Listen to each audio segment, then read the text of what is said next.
안녕하십니까. 행복한 아침 이재용입니다. 안녕하세요. 장예인입니다. 네, 새로운 한 주가 시작되는 월요일 눈이 오고 있습니다. 어제 오늘 서울은 아주 푸짐하게 눈이 내립니다. 월요일 뉴스부터 한번 챙겨보도록 하겠습니다.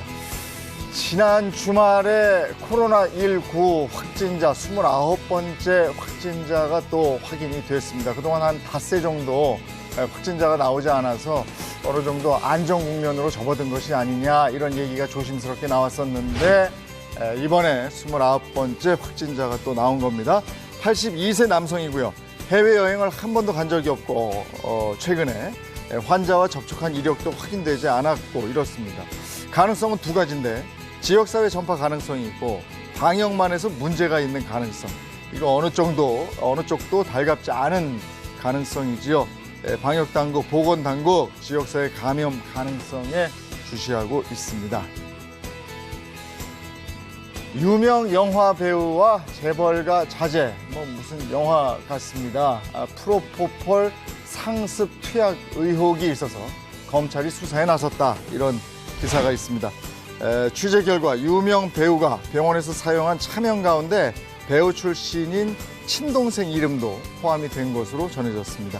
이 배우가 이런 방식으로 수년간 프로포폴을 투약한 횟수 확인된 것만 10차례 이상이고 많게는 수십 차례인 것으로 알려지고 있습니다. 검찰은 비슷한 방식으로 불법 투약한 사람들이 더 있는지 수사하고 있습니다. 서울 한강경찰대 소속의 경찰관이 여기에 한강에 투신한 사람을 찾는 과정에서 목숨을 잃었다는 정말 안타까운 기사가 올라와 있습니다. 유경인데요. 전날 가양대교에 차를 버리고 한강으로 뛰어내린 남성을 찾는 수색 작업을 하고 있었고 작업은 2인 1조로 진행이 됐는데 약속한 시간이 지나도록 유경이가 물 밖으로 나오지 않은 거예요. 그래서 소방당국은 이상을 감지하고 구조에 나섰는데 끝내 사망했습니다. 더군다나 아내는 임신 중이라서 안타까움을 더하고 있습니다. 네, 이어서 날씨 소식 전해드리겠습니다. 오늘 아침 출근길 평소보다 5분에서 10분가량 서둘러 나올 필요가 있겠습니다. 현재 전국적으로 눈이 내리고 있고요. 특히 충청과 호남, 일부 경기 지역을 중심으로는 대설특보까지 발효가 돼 있습니다.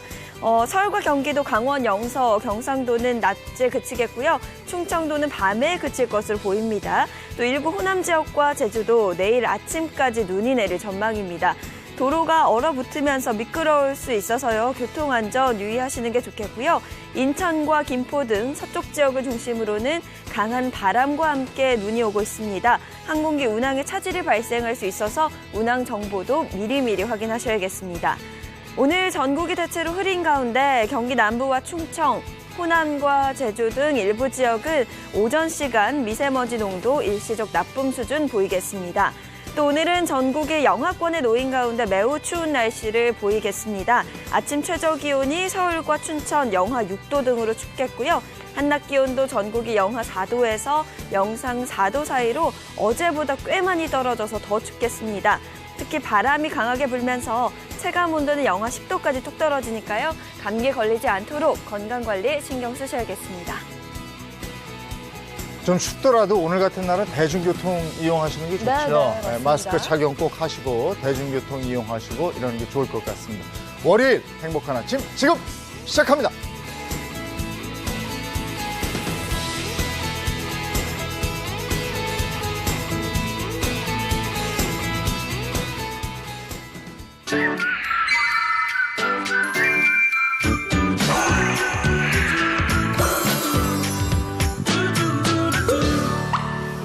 앞서 말씀드렸습니다마는 코로나19 확진자 29명, 29번째, 29번째 확진자가 나왔어요. 82세 남성입니다.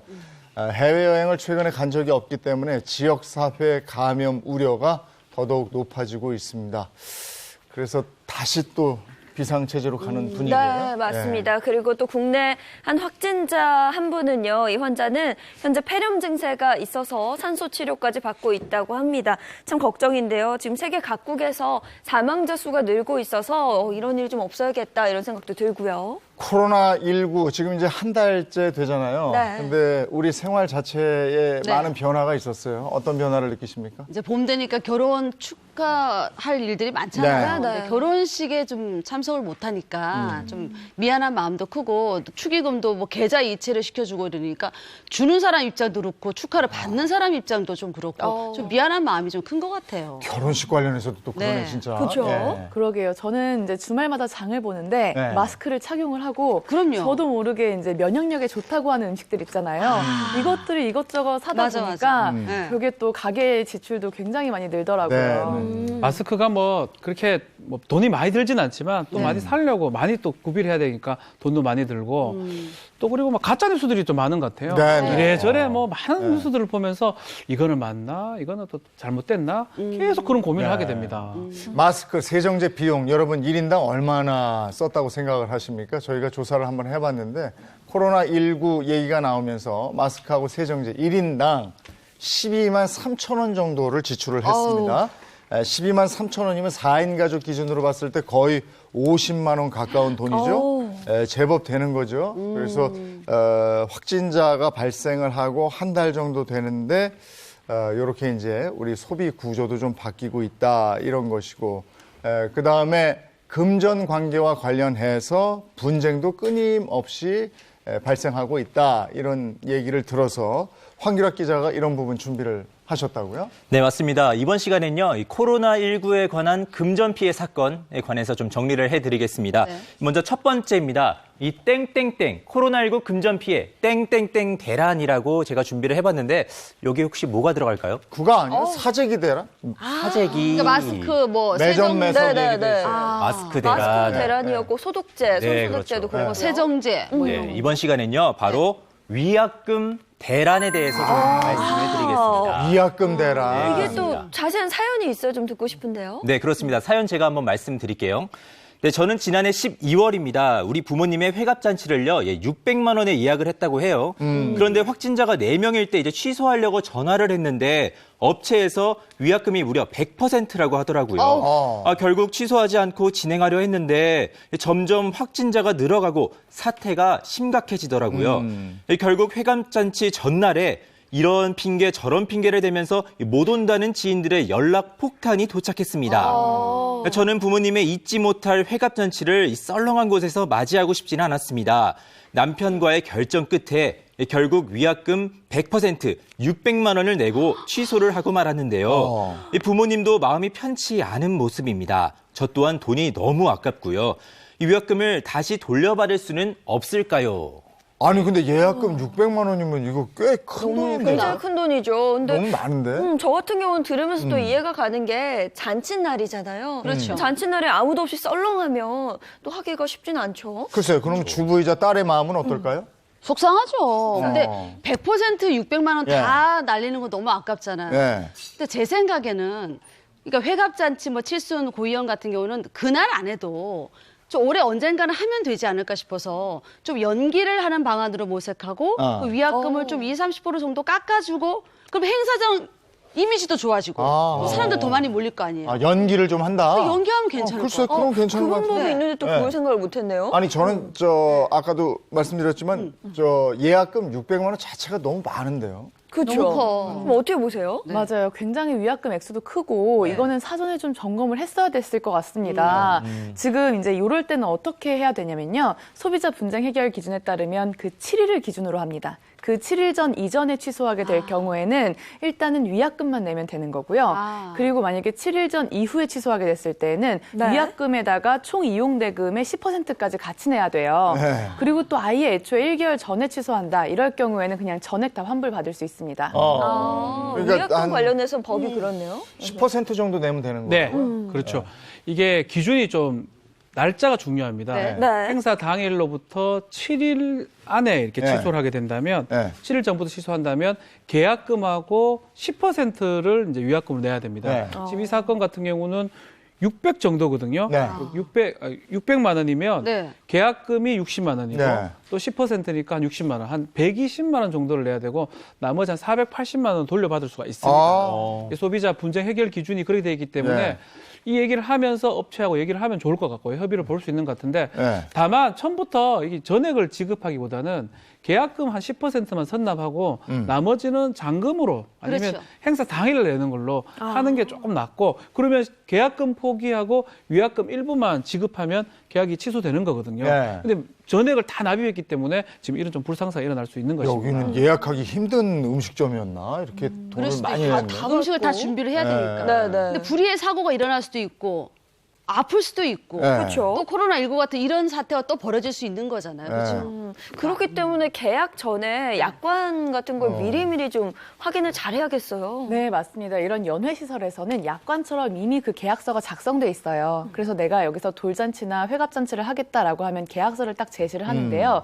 거기에 있는 기준이 지금 이 사례처럼 처음에 계약할 때 600을 내고 만약에 취소하면 100%다 600이 위약금이다. 네. 이렇게 되어 있는 건 바로 이의를 제기하셔서 소비자 분쟁 해결 기준에 보면 며칠 전에 취소하게 될 경우에는 계약금 10%만 이제 물면 되고 나머지는 돌려받을 수 있던데 이건 너무 과한 거 아니냐 이런 말씀을 좀 하셔야 되고 그래도 우리는 뭐 특별한 곳이기 때문에 안 된다라고 하면 이제 거기서 끝은 아니고 나중에 소비자 분쟁 해결 기준에 따라서 해결할 수 있는 여지가 있습니다. 근데 가장 중요한 게 뭐냐면 이 소비자 분쟁 해결 기준에 따르더라도 계약금이 위약금이 될 수가 있어요. 근데 보통은 계약금이 총 금액의 한 10% 정도인데 만약에 600만 원 중에 300만 원이 계약금이다. 이렇게 할 경우에는 굉장히 계약금이 높기 때문에 계약금을 좀 조정할 수 있는지 계약금, 중도금, 잔금 이런 식으로 치를 수는 없는지 좀 꼼꼼하게 따져보시는 것이 좋겠습니다. 아니, 근데 기본적으로 이럴 때 가야 돼요? 말아야 돼요? 이게 만약에 누구한테 어려운 질문이에요. 초대를 받았어. 네. 어? 무슨 사람 저 많고. 팔순잔치 뭐 네. 이렇게 해가지고 아유 가야 돼 말아야 돼. 마스크 쓰고 축하해주고 노래 부르고 그죠. 니나는 쉽지 않죠. 마스크 다 쓰고 있기도 참 애매하고. 근데 저는 아까 수임 씨 말대로 조금 연기합니다 하는 게 괜찮을 것 같아요. 이렇게 위약금 같은 거 안 물어도 되고 괜찮을 것 그럼요, 같아요. 그럼요. 네, 네. 네. 결혼식도 그런데 사실 네. 제가 지난 주말에 결혼식 있었거든요. 마스크 하고 가서 신랑 신부 얼굴만 잠깐 보고 식 보다가 중간에 오게 되더라고요. 또 다른 것도 있을 거 아니에요? 그죠? 항공권 이런 것도 항공권 문제도 최근에 정말 심각하대요. 뭐 취소하시는 분들이 워낙 많이 늘어나서 문제가 되고 있는데 뭐 이런 패키지 여행 취소 같은 경우도 위약금이 만만치가 않죠. 그렇습니다. 이제 해외여행은 사실 몇 달 전에 예약하는 경우가 다반사잖아요. 네. 그렇기 때문에 이런 코로나19 사태가 일어날지 모르고 예약하신 분들이 정말 대부분일 텐데 인터넷에는 이런 사연글도 좀 있었다고 합니다. 어떤 한 주부분이 자녀 2분을 데리고 이제 네. 해외여행에 가려고 그랬는데 이번 사건이 터진 거예요. 그래서 알아봤더니 이 취소 시의 위약금이 무려 300만 원이라고 너무 크다. 합니다. 네. 그래서 이걸 어떻게 하기는 좋겠냐 이런 글이 한번 올라왔는데 네. 다들 이 문제에 대해서는 좀 어떻게 생각하시나요? 근데 또 혹시라도 이제 가족 여행이면 아이들 데리고 가는 거면 이게 뭐 아깝더라도 취소해야지 어떡하겠어요. 근데 또 300만 원이 좀 큰 돈이잖아요. 그렇죠. 너무 아까워서. 제 지인분은 부모님 이제 칠순 맞아서 싱가포르 예약을 해놨대요. 네. 싱가포르 감염자 72명이가 나왔잖아요. 맞아요. 190만 원 물고 그냥 취소했대요. 100%는 아니지만 190만 원 지금 아깝지. 소갈이 하고 아깝지. 계시대요. 너무 속상하죠. 너무 아까워서. 근데 일단 저 중국 여행 티켓 끊은 분들은 거의 이제 취소를 하는 분위기가 맞는 것 같은데. 그래야겠죠. 우리 정부에서 중국 여행을 자제하거나 철수하라고 권고한 예, 지역이거든요. 그런 경우이기 때문에 국내 항공사는 대부분 수수료에 대해서 면제를 해주고 있습니다. 예. K항공사 같은 경우는 1월 24일 이전에 예매한 항공 수수료라면 항공권이라면 수수료를 받지 않고 있고요. A항공사도 마찬가지입니다. 1월 24일 이전에 예매했던 거에 대해서는 위약금을 받지 않도록 지금 하고 있습니다. 중국은 그런데 중국 외에 다른 지역은 어떻습니까? 네, 일단은 중국처럼 여행 경보를 발령한 지역, 대표적으로는 중국, 마카오, 홍콩인데요. 네. 이 지역에 대해서는 이제 수수료 없이 취소가 가능한 상황입니다. 그런데 그렇지 않고 인접 국가로서 지금 확진자가 발생하고 있다고 우리가 보도로 알고 있는 그런 나라들, 말레이시아, 싱가포르 싱가포르, 베트남, 네. 그리고 일본 등을 포함한 동남아 국가의 경우에는 여행 경보가 아니라 여행 권고, 여행 자제를 권고하는 그런 지역이에요. 이런 지역에 대해서는 이제 여행사에 약간 찜찜하다, 취소하고 싶다라고 얘기했을 때 이거는 고객의 변심에 의한 취소다, 뭐 이런 식으로 그래요? 얘기를 하면서 네. 이게 약관에 따라서 아예 수수료가 면제되지 않는 경우들이 있습니다. 동남아 6개국 여행 취소 때문에 진짜 말이 많은 것 같아요. 네. 우리나라 사람들이 정말 많이 가는 곳이 휴양지, 그렇죠. 동남아시아잖아요. 맞아요. 제 남편도 취소했어요. 아, 그랬어요? 네. 워낙 동남아를 많이 가셔서 지금 더 문제가 되고 있는 것 같은데요. 그럼 정리를 좀 해보자면 여행 취소 권고와 여행 경보, 뭐 어떤 차이점이 있을까요? 네, 여행 경보는 말 그대로 그 지역에 대한 여행을 하지 못하도록 하는 것이기 때문에 이곳은 뭐 여행객 입장에서 가고 싶어도 못 가는 상황이에요. 그렇기 때문에 수수료 없이 취소가 가능한 것이고 여행 취소 권고 같은 경우에는 방문이나 여행을 자제하라 정도의 취지입니다. 그렇기 때문에 어떤 법적인 효력이 있는 것도 아니고 그렇다 보니까 싱가포르나 지금 태국 뭐 이런 지역의 경우에도 확진자 발생이 있다고 하는데 맞아요. 이런 지역에 대해서는 여행을 취소하고 싶다고 해도 당장의 수수료를 면제해주지는 않고 있는 상황입니다. 그럼 요거 꼭 확인해 봐야 되겠어요. 우리가 비행기 티켓이나 네. 또 요즘 패키지 여행 많이 가니까 이런 거 취소할 때 위약금이라든지 뭐 예약금 반환 이런 법 규정이 어떻게 되어 있습니까? 예, 특히 패키지 여행 같은 경우에는 국외여행 표준 약관에 따라서 30일 전에 취소하게 될 경우에는 전액 다 여행사가 환불을 해줘야 됩니다. 네. 그리고 이제 일반 항공권 같은 경우에도 91일 전에 굉장히 이 날짜들이 있어요. 그래서 이 전에 취소하게 될 경우에는 수수료가 면제가 되는데요. 이 외에는 이제 정부의 어떤 명령이나 발표가 있어야 되고 대표적인 것이 천재지변이라든지 전란 또는 그런 운송시설이라든지 숙박시설들이 파업을 해가지고 여행 자체가 불가능한 경우 예. 이럴 때에는 여행 계약을 변경하도록 할 수 있게 하고 있기 때문에 그런 여행에 대한 취소 수수료 없이도 여행 계약을 취소할 수 있습니다. 근데 이 외에도 딱 한 가지가 있는데요. 여행사하고 고객이 특별한 경우로서 합의를 한 경우에는 또 취소 수수료를 면제해 주거나 아니면 여행 계약 자체를 아까 말씀하신 것처럼 연기하는 것도 사실 불가능한 것은 아닙니다.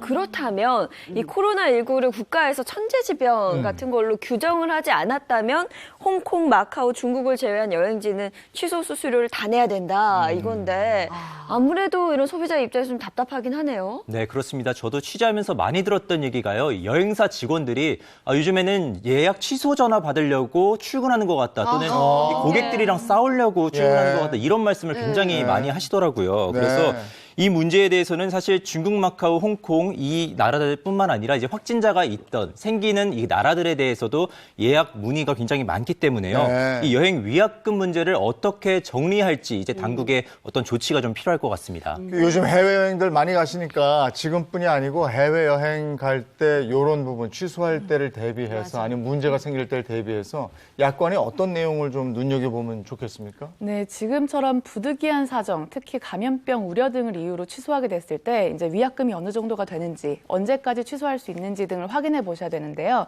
이게 여행이라는 게 사실 즐거운 목적에서 가는 거잖아요. 그렇죠. 걱정을 하면서 떠난다는 것 자체가 이제 그 여행의 목적을 달성할 수 없는 것이기 때문에 만약에 위약금도 굉장히 크고 취소에 대한 그 수수료가 높게 책정되어 있다면 사실은 여행 계약 그 자체를 좀 다시 고민해 보시는 게 좋습니다. 제 지인 중 한 명이 유럽 여행, 가족 여행을 계획을 했기 때문에 어쩔 수 없이 갔대요. 네. 위약금이 네. 너무 아깝잖아요. 어. 그 유럽이라서 괜찮겠지 해서 갔는데 유럽인들이 동양인들을 보는 그 시선이 너무 다르더라고요. 요즘 그렇다며. 네. 그러니까 이게 무슨 여행을 간 건지 내가 이 눈치 저 눈치 보면서 너무 여행이 재미가 없었다는 거죠. 예. 근데 지금 갑자기 생각난 게 네. 여행사든 항공사든 좀 이게 여행을 취소하지 않고 그냥 이렇게 연기하는 쪽으로 하게 되면 네. 그러면 또 그 여행사 이미지 좋아지자 항공사 이미지 좋아지니까 네. 취소해 주는 그 조건. 그렇게 뒤에 걸면 뒤에 또 막 몰려서 그런가? 또 막 기간이 있을 거예요. 그럴 수도 있겠네 또 생각해 보니까. 근데 연기 또 좀- 같은 방법이 네. 나을 거는 같아요. 새로운 방법도 네, 있는 네, 거니까. 그렇겠죠, 맞아. 네, 마일리지 네. 적용해주는 이런 것도 있고 좀 혜택을 주는 그렇죠. 거고. 네. 서로 좀 윈윈할 수 있는 방법을 찾는 것도 좀 방법이 될 것 같고요. 그래서 저희가 말씀드린 법률 잘 확인을 하셔서 금전적인 피해 없도록 네. 주의를 하셔야겠습니다. 다음 소식은 어떤 소식이죠? 네, 이번 소식은요. 요즘에 이 코로나19 사태를 이용해서 지나치게 상술을 부려서 이득을 취하시는 분들 때문에 네. 피해를 보시는 소비자분들이 좀 있다고 합니다. 뭐지? 이 한 상점에서는요, 코로나19를 차단하는 이 땡땡땡, 전염병을 차단하는 이 땡땡땡을 판다고 하는데 약. 요건 약 아니에요, 약? 전염병을 차단하는 식품? 식품이나 뭐 무슨 약 이런 거. 약? 아니면 먹지 않고 뭔가 이렇게 뭐 바르는 이렇게 거? 가리거나 뭐 모자? 그런 팩? 팩인가? 네. 마스크팩은 피부를 위한 거죠. 아니 근데 코로나19하고 그럴 법하지 않아요? 네? 이, 뭔가 이 이렇게 팩을 하시면 막아주는? 코로나19 못 옵니다. 방독면을 쓰려고 하죠. 뭐. 방독면 쓰고 그거 그냥. 궁금하네 뭐예요? 방독면 괜찮은데요? 네, 바로 정답은 안경입니다. 안경. 네, 안경입니다. 안경이요? 그렇죠. 이 코로나19를 차단하는 안경의 실태에 대해서 제가 영상 한번 준비해봤습니다. 네, 영상 보시면요, 이 안경집을 찾았어요. 이제 신종 코로나 바이러스를 차단하는 안경에 대해서 좀 물어봤습니다. 직원은요, 이 최근 없어서 못 파는 물건이라며 안경 하나를 이렇게 꺼내 들었습니다. 어머. 어떻게 생긴 거예요? 저희도 구하기가 어려워서 지금 요 제품 하나 나가면은 그게 입고가 좀 어려워요. 완전 차단되는 거고요. 그 바이러스뿐만 아니라 미세먼지 이런 것까지 다 차단되는 거예요. 얘가 이게 100% 다 이게 막아주는 건가요? 네네네. 자신 있게 얘기하네. 다 막아준다. 아, 실제 코로나가 뭐 눈 안에 점막을 통해서 뭐 감염된다 글쎄. 이런 얘기가 있긴 있었어요. 네. 그러니까 저도 코로나19를 안경 쓰면 차단된다 그러면 약간 쏠깃해지기는 해요. 사게 될 것 같아요. 저도 이거 보는 순간 그쵸? 약간 이거 저희 할머니라든지 좀 사다드려야 되겠다 이런 생각이 들 수 있을 것 같아요. 소비자 입장에서. 안구 질환 있으신 이게 분들. 사실이에요? 네. 확인해 봤나요? 네, 이것 때문에 제품을 한번 자세하게 살펴봤는데요. 네. 이것도 영상으로 한번 보여드리겠습니다. 예. 네, 바이러스를 차단한다는 안경을요, 직접 착용해봤습니다. 이 안경테에 덧붙인 이 실리콘과 얼굴 사이에 틈이 벌어지고요. 이 배달된 제품을 살펴봤으나 인터넷에서 구매자들의 눈길을 끌었던 네. 코로나 바이러스에 관련된 내용은 전혀 없었습니다. 이 안경 제조업체예요. 네. 도대체 어떤 용도로 만들어봤는지 한번 물어봤습니다. 코로나 바이러스에 대해서 이제 그걸 용어로 만든 건 아니고요. 인증을 받고 이런 있지는 않았어요. 보셨죠? 이 아유. 코로나19 차단 안경의 실체는요. 네. 이 바로 바람막이용 안경을 이름만 뭐야? 바뀌어서 또 가격을 좀 더 올려서 되파는 것에 불과했습니다. 네, 바람막이용 안경이고 뭐 미세먼지나 뭐 안구 건조증 요 정도? 네. 근데 이걸 코로나19를 방지하는 것처럼 거짓말한 거 아니에요? 거짓말한 다른 것도 거잖아. 아니고 지금 이 시국에 그러니까요. 지금 다 예민하잖아요. 근데 이거 돈 벌려고 하는 사람들 나빠. 내가 다 봤어. 나빠요. 아니, 그러면 안 이런 건 돼요. 사기죄가 성립이 될 것 같아요. 그러니까요. 이게 완전 이때다 싶어서 그러니까. 과장 광고, 허위 예. 광고에서 돈을 한번 챙겨보겠다 이런 것 같은데 이거 소비자에게 피해로 돌아가는 거잖아요. 맞습니다. 저도 이제 잠시나마 솔깃했던 제가 참 추가했는데요. 이거는 정말 불법이에요. 그래서 전자상거래법 위반으로 1,000만 원 이하의 과태료로 처벌될 수가 있고요. 그리고 또 두 번째는 표시 광고의 공정화에 관한 법률에도 위배가 됩니다. 여기는 조금 더 이제 형량이 높은데 2년 이하의 징역 또는 1억 5천만 원 이하의 벌금형으로 처벌될 수 있고 만약에 소비자에게 피해가 발생한 경우에는 그 손해도 배상해야 합니다.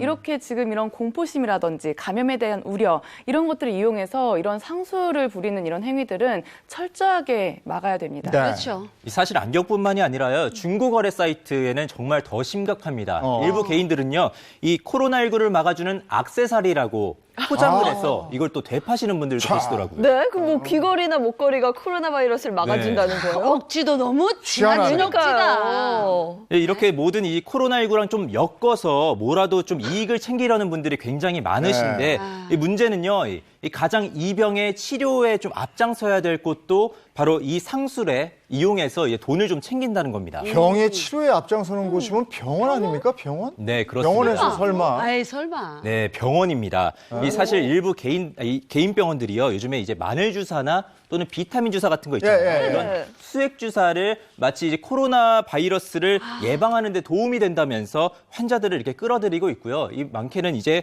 10만 원대까지 가격이 그래요. 형성이 돼 있습니다. 이 해당 병원을 취재한 결과 이제 병원에서는요. 사실 모든 병이 다 똑같지 않냐. 내 몸이 건강하거나 피곤하지 않으면은 병에 안 걸릴 거고 또 수액 주사를 맞으면은 감염 확률도 낮아질 것이고 그러니까 위험하는 거 아니냐 이렇게 환자들에게 말했다고 합니다. 그래요. 이건 사실인 것 같아요. 이게 뭐 마늘 주사, 뭐 비타민 주사 이런 것들 맞게 되면 면역력이 좀 좋아지잖아요. 네. 네. 면역력이 좋아지면 그 어떤 바이러스가 들어와도 좀 그냥 감기 앓듯이 쓱 가지 않을까 이런 생각들을 하기 때문에 건강식품도 되게 많이 먹어요. 마트 가보면 건강식품 매장이 2배로 더 늘었어요.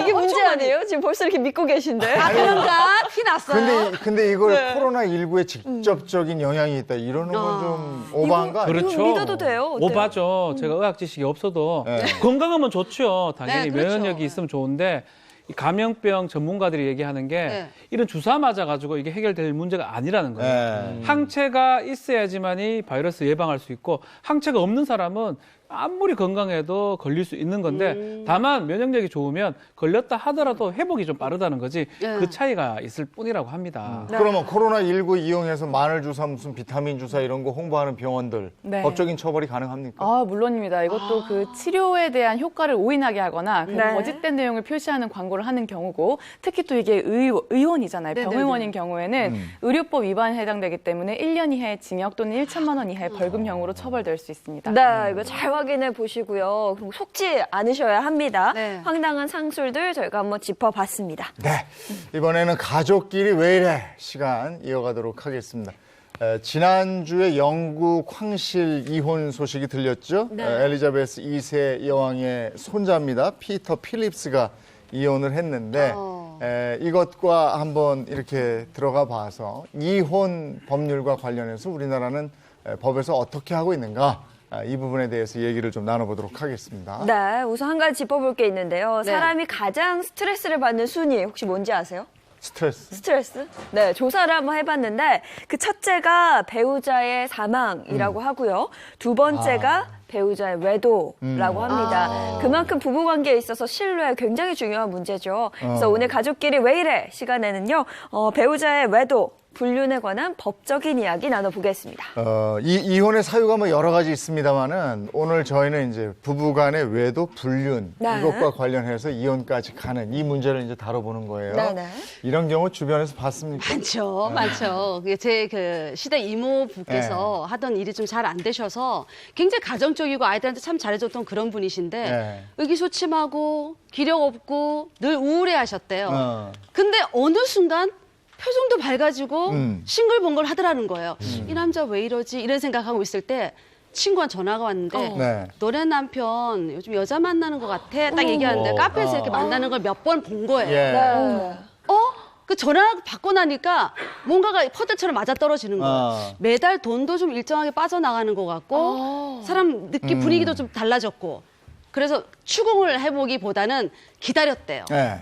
기다렸다가 한 번은 또 이렇게 앉혀놓고 나한테 뭐 속이는 거 없냐. 숨기는 거 있냐. 얘기 한번 해봐라 했더니 사실은 이러면서 동창을 만났는데 여자 동창이 남편을 사별하고 너무 힘들어해서 보험 회사를 다니기 시작했대요. 그래서 보험을 들어달라고 해서 보험을 들어줘서 돈이 일정하게 나갔던 거고 만난 것도 보험 얘기해서 만난 거였고 그러니까 이게 의심을 하면 한도 끝도 없는 거예요. 그래서 다행히 여자 생겼지 하고 막 추궁하지 않은 게 정말 다행이었잖아요. 그러니까 전화 한 통으로 그러니까 의심을 하긴 했는데 다행히 해프닝으로 넘어간 거죠. 네. 이거 드라마 보면 이런 거 많이 나와. 그렇죠. 네, 주변에 다행인 뭐 거죠. 워낙 많다고 하니까 네. 걱정이 되는데 실제로 이렇게 이혼 상담 많이들 하시죠. 예, 굉장히 많은데요. 이제 대표적으로는 직장 동료인 것처럼 하는데 사실 웬만한 직장 동료들이 새벽까지 연락하지 않잖아요. 네. 새벽이 되도록까지 계속 메신저로 연락하고 통화하고 그리고 출퇴근을 거의 같이 하고 퇴근 이후에 계속 술자리를 하면서 이제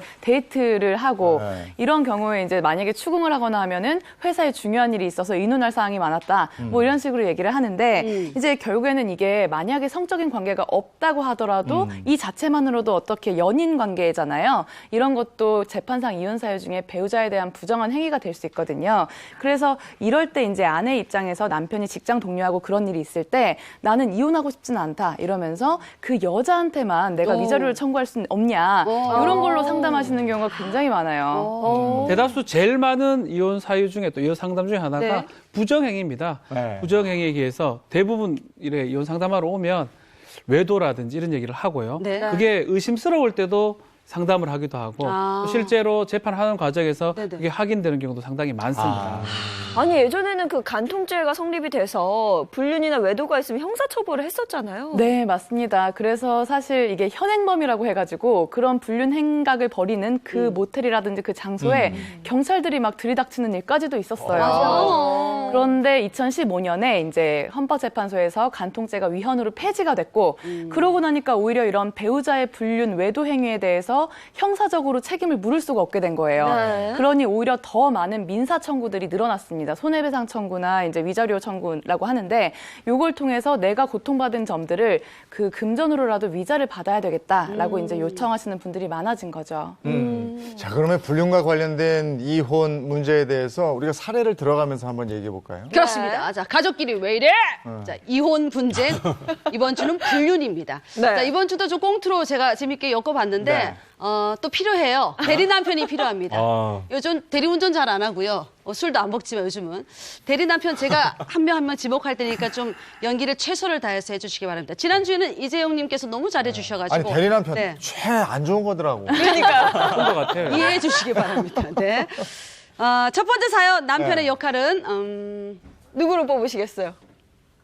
박지훈 변호사. 네, 오, 제가 박지훈 하겠습니다. 변호사. 네. 알겠습니다. 사투리 팍팍 써주셔도 상관없습니다. 네. 아, 지난주 연기 좋았어요. 너무 아, 좋았어요. 괜찮았어요. 꽁트도 예. 기대가 되는데 저희가 그러면 우선 먼저 사례를 좀 제목을 한번 소개를 드릴게요. 네. 적반하장 남편 땡땡땡땡 고소. 이거 뭐 어떤 걸지 좀 적반하장 남편이 뭘로 고소한다 했을까요? 그러니까 첫 번째 사연이 적반하장이면은 남편이 상대를 또 고소한 거야.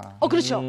눈치 빨라. 적반하장이니까. 이게 남편이 바람을 폈어요. 근데 아내가 적반하장도 유분수지 땡땡땡땡으로 고소를 했습니다. 바로 무엇으로 고소를 했을까요? 확인해 보겠습니다.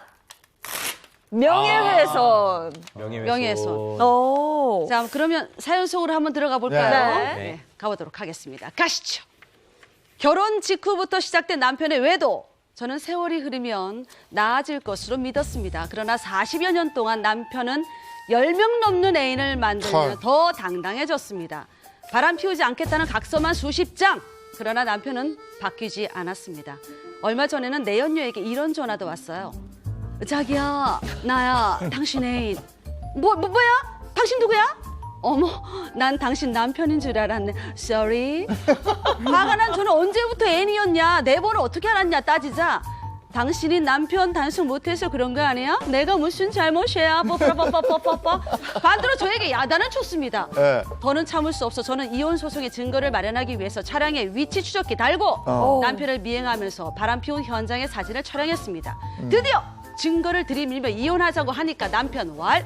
이제 알았다. 어차피 이혼하려고 해서 잘 됐네. 그래, 네 이혼 소송 해봐라. 나도 고소할 기다. 네 명예훼손도 있고 이 초상권 침해 니 한번 보자. 누가 이기는지. 오 마이 갓 김치. 화나. 진짜 믿을 수 없다. 너무 야. 그러니까요. 거 아니에요? 이게 40년 동안 애인을 10명 만든 거죠. 야, 이 양반은 이 바람길을 잡을 수가 없을 것 같은데. 그러니까요. 근데 거기다 하필이면 고소까지. 이렇게 약간 니끼하면서 무서운 여자를 사귀었어. 근데 이게 안타깝게도 실제죠. 실제 있었던 일이. 네, 맞습니다. 네. 결혼 생활 위기를 맞은 60대 부부의 실제 사연이었습니다. 이 결혼 직후부터요, 남편의 외도가 계속 지속이 됐고요. 무려 40년 동안 10명이 넘는 여자를 만났다고 네. 합니다. 근데 사실 이러면은 좀 위축이 되잖아요. 그랬는데 굉장히 당당했다고 해요. 그러니까. 그래서 결국 이혼은 했는데 자식들 때문에 사실 다시는 바람피지 않겠다고 각서까지 써가면서 재결합을 했습니다. 그런데도 역시나 이 남편의 행동은 바뀌지가 않았고요.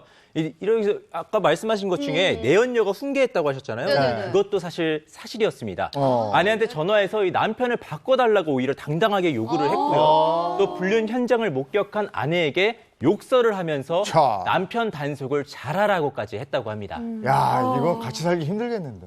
아니 한 명도 용서해 줄까 말까인데 10명씩이나 근데 몇 번은 아, 그냥 화난다, 진짜. 각서 쓰고 예. 용서를 했던 모양인데. 그러니까요. 이게 약속도 너무 안 반복되니까. 지키고. 안 아, 돼요. 듣기만 해도 너무 화가 나는데요? 맞아요. 어떻게 이럴 수 있죠? 이럴 때는 그냥 각서로 넘어가면 안 되고요. 요즘에 굉장히 많은 그 사건들인데 네. 조정을 할 수가 있어요. 그 어. 외도로 인한 위자료 청구 소송을 할 때 조정을 할 수가 있는데 그 조정에서 한 번 연락할 때마다 100만 원, 한 번 만날 때마다 뭐 200만 원 이런 식으로 앞으로 계속되는 행위들에 대해서 이제 어느 정도 보장을 받을 수가 있는 거예요.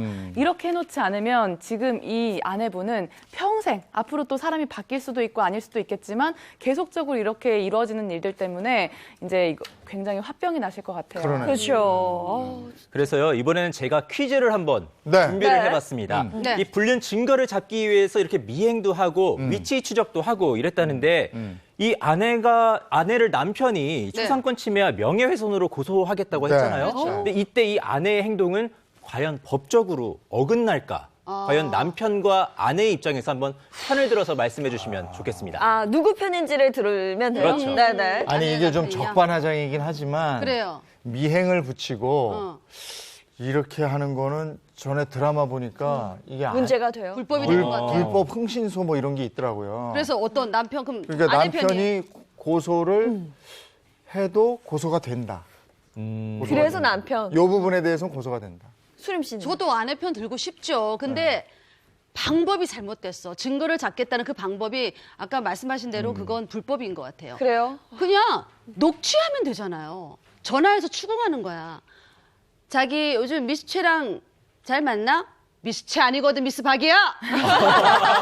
그런 거 있잖아. 걔는 그냥 찍어보는 거예요. 네. 그 모텔 5번 왔다 갔다 하는 거 내가 봤거든. 5번 아니야, 3번이야.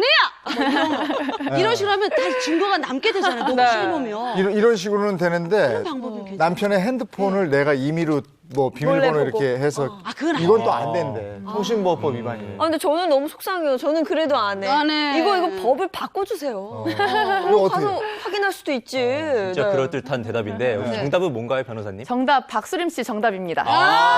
녹취가 좋죠. 네, 그런데 사실 이게 형사랑은 또 조금 달라요. 형사 같은 경우에는 위법하게 수집된 증거에 대해서는 증거로 쓸 수가 없어서 네. 만약에 위치 추적기 달고 막 녹음을 뭐 불법적으로 도청을 하고 이런 경우에는 그걸로 유죄 판단할 수가 없지만 일단 민사나 가사, 위자료 청구 소송에서는 그렇게 잘못 취득된 증거에 대해서도 심증을 형성하고 뭐 이런 외도, 간통행위를 입증할 수가 있습니다. 그런데 문제는 정말 그 말씀하신 것처럼 남편도 아내를 고소할 수 있어요. 그리고 그것에 대해서 이제 조사를 받게 될 수 있는데 특히나 차량에 이런 추적 장치를 달거나 네. 뭐 독청을 하거나 이런 부분에 대해서는 최근에 집행유예까지도 선고된 아, 그래요? 경우가 있습니다. 스마트폰을 비밀 장치 걸어놓은 스마트폰을 열거나 아니면 이메일에 무단으로 침입해서 열거나 네. 증거 확보하기 위해서 말도 안 돼. 이런 경우도 정보통신망법 위반이 될 수가 있습니다. 아. 5년 이하의 징역 또는 5천만 원의 벌금인데요. 그냥 보는 건 괜찮아요. 비밀 장치가 안 걸린 거를 슬쩍 보는 거는 상관이 없는데 그거를 굳이 풀어가지고 들어갔을 때는 범죄가 될 수 있다라는 것 명심을 해야 될 것 같습니다. 여기서 팁은 그 슬쩍 보게 됐을 때 동영상이나 캡처 빨리 사진 찍어주시고 그건 괜찮아요? 그건 괜찮은 거군요. 근데 그것보다도 더 중요한 게 뭐냐면요. 이게 보통은 이렇게 외도 불륜 사실을 알게 됐을 때 너무 당황합니다. 보통은 막 손을 떠시는 경우들도 있고요. 네. 어떻게 해야 될지 모르니까 이제 업체에 맡긴다 하고 이제 업체에 이걸 의뢰를 하시면은 이런 불법 도청 어플 같은 거를 설치하도록 안내하는 경우들도 있고 특히나 이런 스마트폰 기기 같은 거를 좀 미숙하다 보니까 네. 이렇게 의뢰를 하시는 경우들이 있는데 자기도 모르게 정보통신망법 위반을 이제 사주하거나 아니면 그 책임을 같이 지게 될 수가 있는 것입니다. 네, 이런 경우가 실제로 사건이 있었다고 합니다. 네. 이 심부름센터의 업자를 고용해서요, 이제 자신의 아내와 불륜 관계로 의심되는 이 남성을 추적하라고 이제 의뢰를 한 거예요. 네. 그래서 승용차에 몰래 위치 추적기를 붙여갖고 결과를 봤는데 네. 이렇게 정보를 수집한 이 남편이 네, 1심에서 징역형 집행유예가 나왔다고 합니다. 아, 네. 집행유예 선고받았구나. 아, 네. 그렇기 때문에 가장 좋은 방법, 뭐 좋은 방법이라는 말도 슬프긴 한데, 네, 좋은 방법은 녹취, 녹음, 네, 뭐 이런 게 제일 맞습니다. 좋아요. 네. 본인이 대화자로 참여하고 있는 녹음은 전화 통화이든 이렇게 이제 만나서 대화를 하는 것이든 네. 불법이 되지 않습니다. 그렇기 때문에 제일 좋은 것은 그 사람을 만난 경위, 뭐 어디서 어떻게 알게 됐는지, 얼마나 만났는지, 어떤 정도인지 그런 것들을 자백받아서 녹음하는 게 제일 좋은데요. 요즘에 또 그렇게 외도를 하신 분들은 절대 얘기도 안 하고 그래, 또 있다, 주로 뭐. 현금만 사용하시고 이래요. 그래서 치밀하다, 치밀해. 네, 치밀해요. 정말. 저도 그래서 방송에서 이렇게 말씀드리는 게 오히려 네. 이렇게 그 외도로 고통받는 분들을 보호하지 못하게 되는 그런 결과가 될 수도 있는데 대표적으로 어쨌든 우리가 신용카드 사용을 많이 하잖아요. 네. 데이트 비용 같은 거를 카드 사용 내역으로도 알 수가 있는데요. 그걸 또 남편분의 뭐 이메일을 열어가지고 보신다든지 그렇게 하지 마시고 소송에 들어가면 금융거래정보 제출명령 신청을 통해서 법원 재판부의 허가를 받아서 채택된 내용으로 쫙 다 보실 수 있습니다. 굳이 증거 확보하기 위해서 뭐 불법적인 걸 하다가는 본인이 오히려 고소나 처벌받을 수 있기 때문에 가장 좋은 거는 전화통화 내역이 가장 중요해요. 재판하는 과정에서 사실 조율해서 통화 내역을 달라고 하면 새벽에만 3시에 계속 1시간씩 통화하고 뭐 이런 게 있다면 그건 뭐 정상적인 상황은 아니지 않습니까? 네. 아니죠. 네. 그런 거는 불륜으로 추정할 수 있기 때문에 부정행위로 추정할 수 있기 때문에 그런 것들 이용하거나 아니면 상대방이 또 공무원이고 이러면 징계 사유가 될 수가 있어요. 네. 부정행위가 뭐 이런 것들을 이용해야 되지 이거를 부정한 방법으로 증거를 추집하는 거는 본인이 처벌될 수 있다라는 것도 알아야 될 것 같습니다. 네. 근데 변호사님 저는 이게 바람핀 남편도 밉지만 그 내연녀가 너무 미워요. 남편 단속 네가 잘못했잖아. 뭐 이렇게 나오는 그 내연녀가 저는 너무 미워서 위자료 소송을 하고 싶은데 뭐 준비해야 될 게 또 있어요? 네, 물론 내연녀만 상대로 해서 위자료 청구 소송을 할 수가 있는데요. 만약에 남편이랑 이혼하겠다 이러면 가정법원에 이제 이혼 소송을 제기하면서 피고를 남편과 그 내연녀로 적으시는 거고 그게 아니라 나는 가정을 유지하면서 내연녀만 상대로 청구를 하고 싶다 네. 이러면 이제 민사법원에 위자료 청구 소송을 하시는 거예요. 근데 이때 중요한 게 뭐냐면 그 상대방이 기혼자라는 걸 몰랐다. 이렇게 반박하는 경우가 있어요. 그러면 또 불법행위의 요건이 충족이 안 되기 때문에 상대방이 기혼자인 걸 알면서도 만났고 또 그 만난 기간이 길었고 또 아주 깊은 관계였다. 이런 점들이 확인이 된다면 굉장히 높은 그 손해배상액을 받을 수 있습니다. 그러면 외도한 남편이나 아내 지금 설명을 해주셨지만 그걸 한번 어떻게 승소하는지 정리를 한번 해주실 수 있을까요? 예, 일단은 그 외도라는 것에 대한 명백한 증거가 필요한데요. 이것을 사실 뭐 개인적인 방법으로 알아내기는 쉽지 않아요. 그래서 가장 많은 경우가 뭐냐면 그냥 열려져 있는 휴대폰을 보다가 그러니까 그 내 배우자의 실수로 인해서 취득하게 되는 경우들이 많습니다. 그 내용이 있다고 한다면 상대방과 대화를 통해서 어떤 자백이라든지 허심탄회한 진술을 녹음하시는 게 좋고요. 그 다음에 주의하실 점이 있어요. 그 상간 이제 간통죄가 폐지됐으니까 그 외도의 상대방을 찾아가서 뭐 때린다거나 욕설을 하거나 아니면 직장에 다 알려버릴 거야 이렇게 막 하시는 분들이 있는데 그러시면 안 됩니다. 그러면 오히려 이혼 소송 또는 위자료 청구 소송에 앞서서 더 많은 공격을 당하실 수도 있어요. 그리고 이제 이런 위치 추적기라든지 이런 것들은 나중에 문제가 될 수 있기 때문에 이런 외도로 인한 내 파탄 문제가 발생했다라고 하면 변호사를 찾아가셔서 일단 상담을 하시고 그게 단계별로 또 이게 같은 직장에서 일어난 일인지 외부에서 일어난 일인지에 따라서 접근할 수 있는 방법이 다릅니다. 그러니까 상담을 통해서 좀 합법적으로 진행을 하시는 게 네. 좋겠습니다. 예. 네, 알겠습니다. 이 바람을 핀 남편이 명예훼손으로 고소할 때 어떻게 해야 하는지 사례를 통해서 짚어봤고요. 두 번째에도 한번 만나봐야겠죠. 가족끼리 왜 이래? 네. 불륜, 이혼 분쟁. 두 번째 사연은 아내가 바람을 핀 사연입니다. 외도로 인해서 땡땡땡을 볼 수 없다. 땡땡땡이 뭘 것 같아요? 이거는 저는 알 것 같아요. 알겠죠? 아이 아니에요? 그렇죠. 그렇죠. 아이를 못 보게 하는 알겠네, 거. 아이. 그런 상황? 자녀예요? 자녀입니다. 못 보게 한다 이거지. 예. 예. 말씀드리기 전에 이번 사연은 남편도 제가 직접 뽑도록 하겠습니다. 예. 눈 무서워요. 무서워요. 이재영님 축하드립니다. 네. 이재영님 네, 해주시기 네. 바랍니다. 예. 예. 아카데미 시상식 후보로 등록됐습니다. 전 40대 주부입니다. 얼마 전 알게 된 수영 강사와 바람이 났습니다. 알고 지낸 지는 4개월 정도, 깊은 관계는 2개월 정도 됐습니다. 남편에게 들통나고 나서는 절대 아니라고 변명했지만 화가 난 남편이 아이를 데리고 시댁으로 가버렸습니다. 6살 우리 아이 한순간에 사라져버렸습니다. 연락을 해봐도 남편은 이혼 소송할 거라며 짐만 들고 집에서 나가라고 했습니다. 애들이 너무 보고 싶은 나머지 저는 남편에게 가서 빌었죠. 그러나 막무가내로 아이를 못 보게 합니다. 전 유책 배우자라서 양육권을 포기해야 합니까? 심지어 가정의 모든 빚도 제 이름으로 되어 있습니다.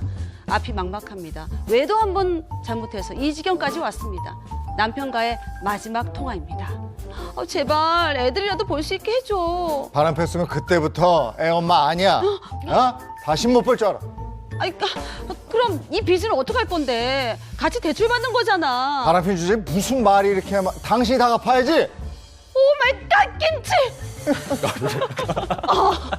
야 이거는 바람 폈다고 애도 못 만나게 하고 막. 그러니까요. 이것도 실제 있었던 사건인 거죠? 예, 실제 사건입니다. 네, 그렇습니다. 이 사건은요, 기혼녀였던 아내가요, 네. 미혼남과 외도를 하다가 남편에게 딱 걸렸는데, 이제 남편이 이혼 소송을 할 거라면서 애들을 데리고 가고 다시는 아이들을 못 만나게 했다고 합니다. 그러니까는 이런 상황에서 근데 어머니이기 때문에 가슴이 아프잖아요. 그런데 또 빚도 다 아내 이름으로 돼 있다. 이렇게 돼서 사실 그분은요, 벼랑 끝에 있는 마음이라고 전했다고 합니다.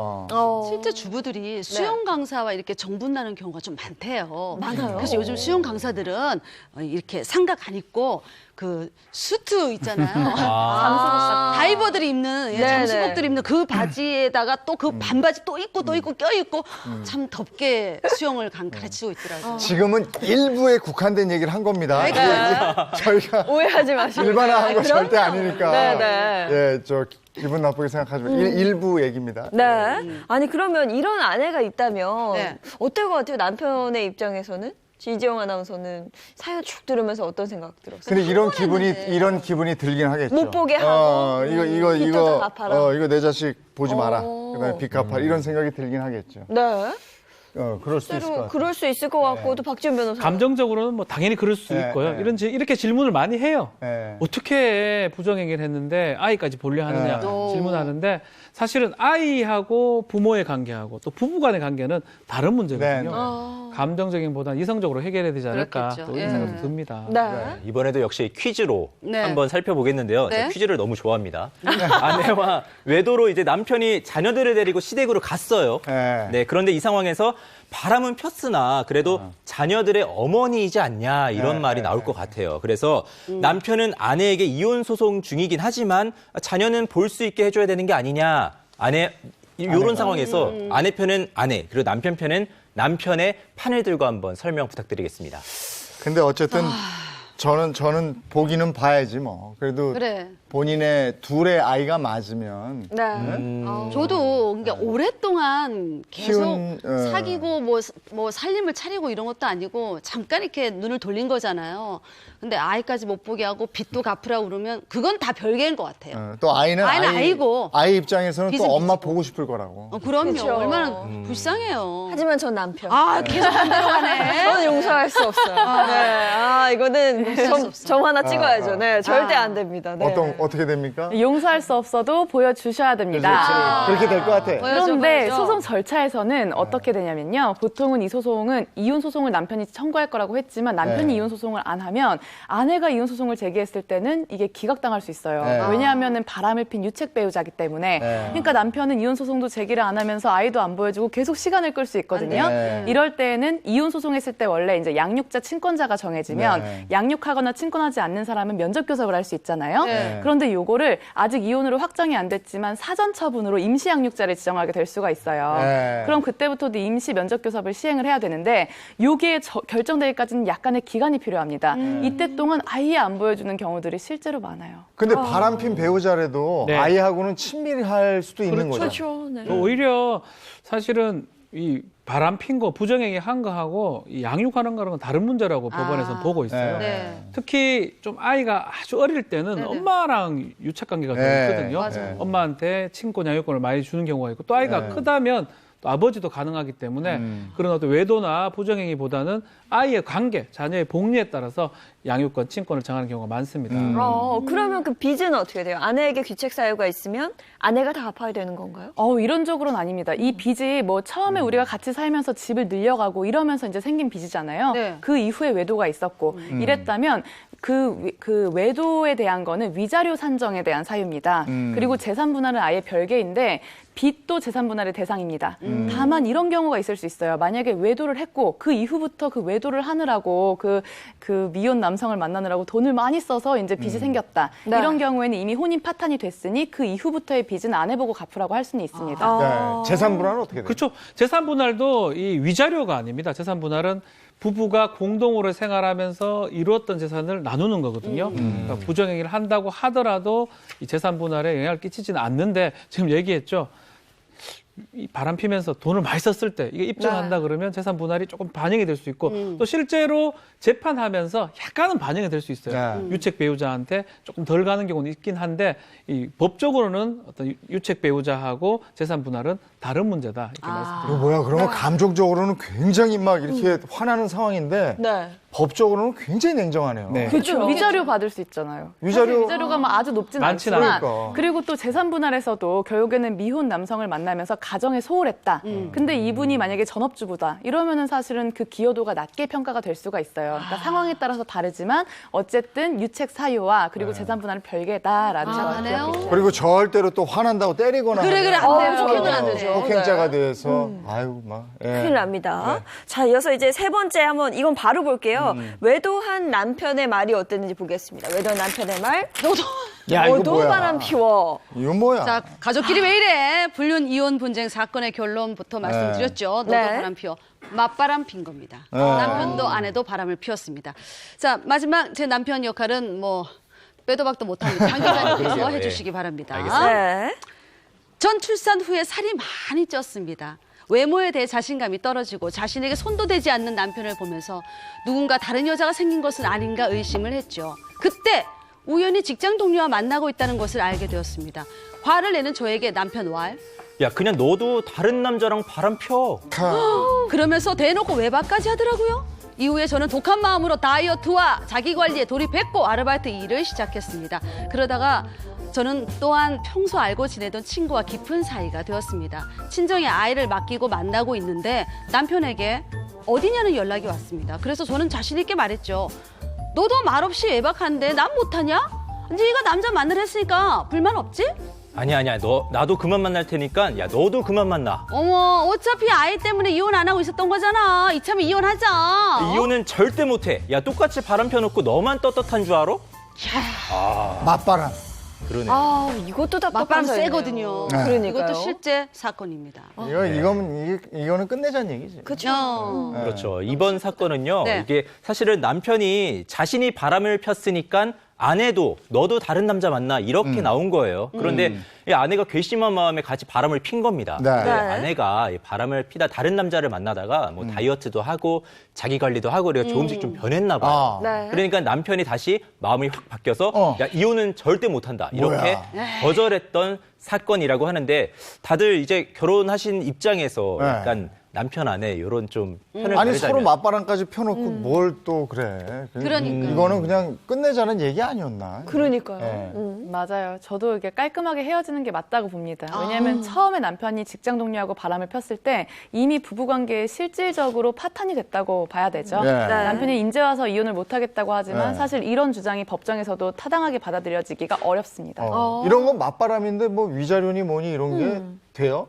위자료를 사실 뭐든지 소송상 주장은 해볼 수 있는 거니까 네. 쌍방 위자료를 청구해 볼 수는 있겠지만 네. 법원에서 결국에 이걸 인정해주냐 안 해주냐의 문제거든요. 네. 남편도 바람을 폈고 아내도 바람을 폈고 둘 다 혼인 파탄에 기여한 책임이 있다고 본다면 이제 위자료가 받아들여지지 않는 것이고요. 네, 근데 지금 이런 상황에서는 두 분이 이혼 소송 중에 굉장히 많은 가사 조사와 부부 상담을 선택적으로 할 수가 있어요. 네. 그런 과정에서 이제 두 분 다 다시 마음을 이제 바꿔서 이혼을 안 하겠다라는 의사 합치가 있다면 이혼이 안 되겠지만 그게 아니면 이제 이혼이 인용될 가능성이 아주 높은 사건입니다. 재산 분할은 똑같은 거. 예, 재산 분할은 10년 이상 살았다 그러면 한 40에서 50% 기여도를 인정받아서 재산 분할이 될 가능성이 높아 보입니다. 예. 네. 알겠습니다. 불륜과 관련해서 오늘 이혼 분쟁에 대해서 알아봤습니다. 도움 말씀 고맙습니다. 고맙습니다. 네.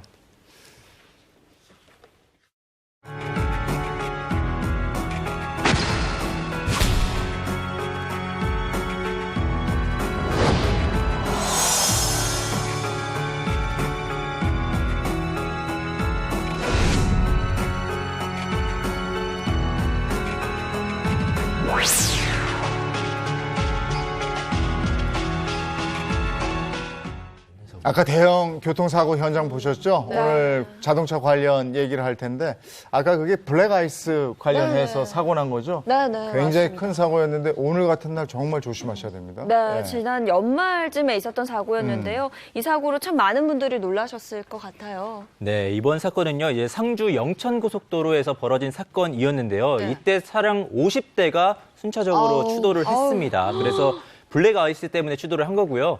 네, 인명피해는요, 무려 7명이 숨지고 32명이 다쳤었습니다. 저 때 저 현장 아직도 기억이 나요. 네네. 저희도 아침에 저거 다루고 막 했었는데 겨울철 자동차 사고가 이렇게 위험하다고요. 몇 중 추돌로 이어지고 사망자 생기고 말이죠. 맞습니다. 그래서 이번 사건 이후로 블랙아이스 도로에 열선을 깔거나 시설물 설치를 좀 바꾸는 등 여러 가지 또 대책을 마련했다고 하더라고요. 이런 교통사고 현장 본 적 있습니까? 저도 야외 촬영을 많이 다녔기 때문에 그러니까 새벽에 눈이 많이 오지 않았다 하더라도 영하로 떨어지잖아요. 그러면 다 얼어 있어요. 다 빙판길. 맞아요. 네. 8차로 넓은 대로변에서도 네. 막 차들이 막 스케이트 타고 이리 쿵 저리 쿵 막 서로 부딪히는 거 많이 봤어요. 맞아요. 저 얼마 전에 네. 제 친구가 차가 그냥 뺑글뺑글 그냥 돌아요. 돌았다고 하더라고요. 통제가 안 돼. 무서워. 브레이크를 놀라서 밟았더니 더 돌았다고 돌아요. 하더라고요. 맞아요. 네, 깜짝 놀랐습니다. 그래서 이렇게 자동차 사고는 사실 누구나 경험할 수 있고 예. 겪을 그렇죠. 수 있는 문제이기 때문에요. 이왕이면은 차량 사실 때 좀 더 튼튼하고 안전한 차 사시면 좋잖아요. 네. 그래서 이번 시간엔요, 이 똑똑한 소비자라면 자동차의 외관뿐만 아니라 내부가 얼마나 튼튼한지를 알아보고 사야 된다. 그래서 네. 여기에 관한 좀 팁들을 정리해봤습니다. 좋아. 야, 여기 튼튼하고 안전한 차가 네. 비싸. 비싸. 그래야 돼. 근데 비싼 거 비싸죠. 예. 자, 네, 그럼 한번 확인해 보겠습니다. 자동차 자. 구입 시에 이것껏 확인해라. 요거 저희가 오늘 제안해드린 거 꼭 확인하세요. 얼마나 안전한가? 내구성. 네, 내구성 확인해야죠. 네, 맞습니다. 이제 먼저 자동차를 새로 사실 때요, 가장 먼저 확인하셔야 될 부분이 바로 내구 품질 조사입니다. 이 먼저 한 국내 차량이요, 미국 최고의 이 내구 품질 평가가 있어요. 미국 네. 시장조사 업체 VDS에서 하는 건데요. 여기에 조사 대상에 포함된 첫 해에 무려 1위를 차지하면서 최고 수준의 품질을 평가를 받았다고 하는데, 이렇게 이제 요즘에는 국내 차량들도 좀 외국 차들처럼 네. 믿을 수 있고 튼튼한 차다, 이렇게 좀 보시면 될 것 같습니다. BTS는 알아요. 백킬러 아는데 VDS는 뭐예요? 네, 이게 좀 이게 처음 들어보셨을 수 그러니까요. 있어요. 예. 내구 품질 조사? 네, 그렇습니다. 요거는요, 차량 구입 후 이제 3년이 지난 고객들을 대상으로 하는 거예요. 그래서 이 177개. 의 항목에 대해서 내구 품질의 만족도를 일단 조사를 합니다. 오. 그래서 100대당 불만 건수를 집계를 해서 네. 이제 불만 건수가 적을수록, 그러니까 점수가 낮을수록 만족도가 높다는 거를 또 의미를 해요. 그래서 국내 자동차 같은 경우에는요, 조사 대상에 포함된 첫 해에 전체 브랜드 중 유일하게 2자리 점수, 그러니까 89점을 받아서 오. 1위에 올랐다고 합니다. 와. 이때 이 다른 브랜드는 모두 3자리 점수였습니다. 네. 이제 P로 시작하는 차는 104점이었고요. B로 시작하는 해외 차는 123점 정도로 국내 자동차한테 밀렸다고 합니다. 그럼 구체적으로 어떤 항목들이 있었던 거예요? 네, 중요한 항목이 한 8개 정도를 꼽을 수가 있겠는데요. 먼저 뭐 주행감이나 엔진 또는 외관은 물론이고요. 음향 시설이나 또 시트, 또 공기청정기 기능을 하는 요 공조 시스템 같은 것도 다 평가를 한다고 합니다. 해외에서 이런 평가를 받았으면 믿을만 하겠네요. 인정받은 그렇죠. 거네요. 믿고 살 수 있을 것 같아요. 사실 자동차 사러 가면 휙휙 하잖아요. 뭔지도 잘 모르겠고. 네. 외관 제일 먼저 보고 그렇지. 그렇죠. 디자인 보지. 가격 보고 그러니까 옵션 보고 뭐 이런 식이었지. 뭐 내구성이 이런 거 잘 안 따졌었는데 그거 따져봐야 되겠어요. 따져보고 좀 똑똑한 소비자가 맞아, 될 맞아. 필요성이 있는 것 같습니다. 네. 자, 그럼 이제 이어서 두 번째 한번 보겠습니다. 이것 꼭 확인해라. 충돌? 교통사고 시의 충돌 테스트. 네. 이거 중요하죠. 네, 이게 굉장히 안전성이잖아요. 이게 운전석까지 이렇게 훅 들어오면 큰일 나거든. 그렇죠. 네. 그래서 이제 바로 이런 것들을 잘 확인하셔야 되는데요. 네. 이제 미국의 IIHS라는 기관이 있습니다. 네. 여기서 이제 매년 충돌 테스트를 하는데요. 나오는 모든 브랜드에 관해서 화면에 보시는 것처럼 저런 충돌 테스트를 다 해요. 그래서 여기가 이제 59년에 설립된 이래로 매년 출시되는 차량들에 관해서 이렇게 시험을 하기 때문에요. 네. 엄격한 테스트라고 할 수 있겠습니다. 야, 저는 가끔 저런 장면 보면서 네. 저거 차인데 그냥 부시는 거잖아. 그렇죠. 괜찮으면 아니. 날 주면은 저기요. 해야지. 얼마 튼튼한지를 보여주고 소비자들 살 거 아니에요. 하긴 그런데 그쵸? 아깝더라고. 그럼요. 아깝죠. 이게 충돌 테스트가 굉장히 중요한 부분인데 예, 맞아요, 그걸 맞아요. 어디서 확인할 수가 있는 거예요? 네, 이런 영상은요, 사실 다 유튜브에 지금 올라와 있습니다. 검색창에요. IIHS라고 쓰시고 네. 그 옆에다가 이제 자동차, 내가 확인하고 싶은 자동차의 모델명을 영문으로 쓰시면요. 지금 보셨던 영상들을 모두 다 확인하실 수 있으니까 차량 구입하시기 전에 꼭 한번 확인하시기 바랍니다. 네. 사고는 누구나 날 수 있는 거거든요. 그럼. 혹시 설마 내가 막 이러잖아요. 그러지 말고 충돌 테스트 확인해보고 구입하는 게 참 좋을 것 아까 같습니다. 보니까 앞에 옆에 뒤에 다 해보네요. 다 해봐요. 오, 한번 확인해 보시는 게 좋을 것 같고요. 네. 세 번째 한번 보겠습니다. 서비스 센터 수리 만족도. 이거 이거 진짜 중요해요. 예. 하나거든요. 물건 살 때 AS 잘 되는 거 우리가 구매하게 그럼. 되잖아요. 엄청 중요해요. 네, 네. 네, 맞습니다. 이제 바로 서비스 센터의 수리 만족도가 굉장히 또 중요한데요. 이 차를 샀을 때 고장이나 또 사고가 나면은 말씀하셨던 것처럼 진짜 화가 나요. 네. 근데 거기다가 수리까지 안 된다? 그러면 정말 폭발하죠. 네, 그렇기 네. 때문에 요즘에는 이제 메이커마다 직영 수리 센터를 두어서 수리가 잘 되는, 여기서 수리가 잘 되는 자동차를 좀 선택하시는 게 좋을 것 같습니다. 네. 화장실 들어갈 때 나올 때 다르다듯이 AS 잘 안 되는 건 잘 안 사게 돼요. 맞아요. AS 잘 되는 것들 구매하시기 아니 바랍니다. 우리는 또 엔진 오일 뭐 5천에 한 번, 뭐 만에 한 번 뭐 이러잖아요. 네. 그러면 그때 들어가면 그 보증 수리 기간이 좀 지나면 거기 가면은 뭘 고쳐라, 뭘 해라 이래. 맞아요. 그러면 필요하니까 얘기하겠지 당연하죠. 하면서도 이거 맞는 얘기야. 이거 나한테 씌우는 거 아니야. 이런 생각도 네, 네. 들거든요. 네, 그렇습니다. 이제 국내에 이제 한국소비자원에서 이런 것들 때문에 사실 네. 조사를 해요. 자동차 회사의 직영 서비스 센터에 어떤 곳이 이제 자동차 수리에 대한 소비자 만족도가 높은지를 네. 평가를 하는데 이 품질과 상품 그리고 이 호감도 3개 부분으로 나눠서 조사를 다 합니다. 그래서 여기에 관한 정보는요. 이 바로 한국소비자원에서 매년 이제 기사를 내니까 홈페이지에 들어가셔서 바로 또 확인하실 수가 있습니다. 네. 다른 기사 확인하지 말고 진짜. 그리고 소비자들도 그래요. 네. 우리나라가 자동차 바꾸는 그 연한이 짧은 것 같더라고. 맞아. 한 3년 보증 수리 기간 끝나면 또 바꿀 생각하고 막 이래요. 3년에서 한 5년 타다 5년 바꾸시는 정도? 분들 그쵸. 주변에 휴대폰도 많아요. 좀 그런 식이잖아요. 맞아. 근데 이게 엔진 오일 바꾸러 갔을 때 그거만 잘 관리해줘도 좀 오래 탈 수 있거든요. 네. 그래서 그런 것도 좀 염두에 뒀으면 좋겠어요. 네. 그래서 그리고 신차 구입할 때. 일단 서비스 센터가 좀 많은 브랜드의 그 회사가 좀 이게 괜찮아요. 안전하죠. 정말 중요해요. 네, 그 네. 외제차들 몇 개 보면은 차는 좋은데 어디 고치려면 너무 비싸니까. 품이 없어요. 맞아요. 오래 기다리라고 하잖아요. 맞아요. 네. 품이 저 건너서 와야 되니까 한참 걸린다고 비싸기도 예, 하고. 예. 그래서. 네, 네. 그러니까 한국소비자원에서 발표한 그런 기사 꼼꼼하게 확인하고 맞아. 구매하는 게 좋을 것 같습니다. 네. 알겠습니다. 오늘 도움 말씀 고맙습니다. 고맙습니다. 고맙습니다.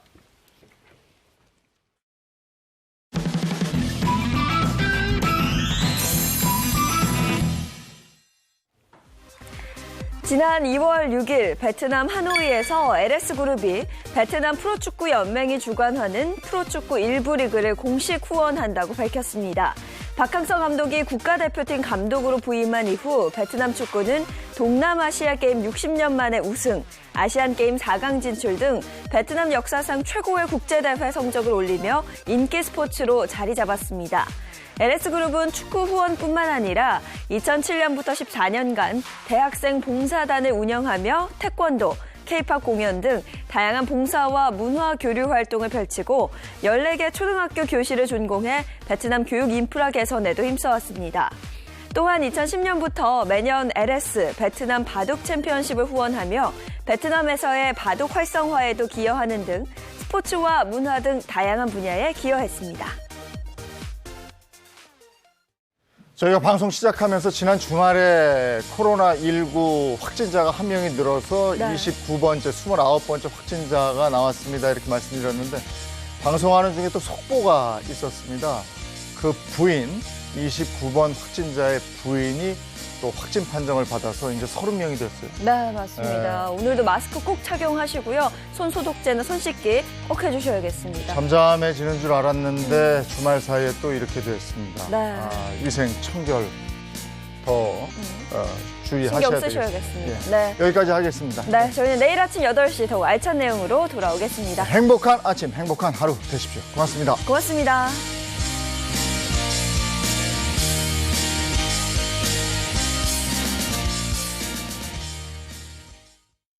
채널 A